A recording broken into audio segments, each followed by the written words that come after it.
What's extraordinary about that is because, you know, it's a big enough dream anyway when you're a kid to dream you want to do something. Yeah. But presumably you didn't see anyone who looked like you behind the wheel of any of those cars, which that must have made it harder, surely. I think as a youngster, I was like 8 years old, so I wasn't really too conscious of that. Naturally, when we arrived, I always relate my life to Cool Runnings. Has anyone seen that?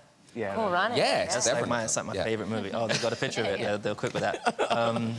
The reason I select that is because, you know, they arrive at the top of the hill with this rusty old bobsled, and my first go-kart, I mean, I grew up on my dad's couch, so my first go-kart was a fifth-hand go-kart from the Loot newspaper.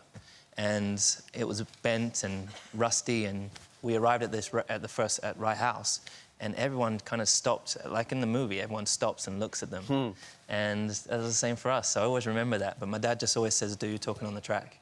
So that's what I would go and do, and, you know, I think I won my first few races, and I loved it so much. My dad was like, if you work hard at school, I'll do whatever I can to keep you racing. So he had like 4 jobs, putting for sale signs up, vending machines, anything that could pay him £15 or £10 to be able to fill the car up, buy new tyres. And there were times along the way where I remember I'd come home from school and I'd be like, I'm ready to go.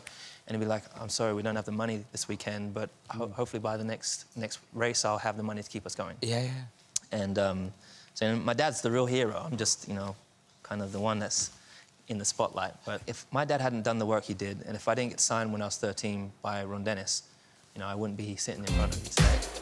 Don't miss an all-new episode of The Graham Norton Show, Fridays at 11. And catch up now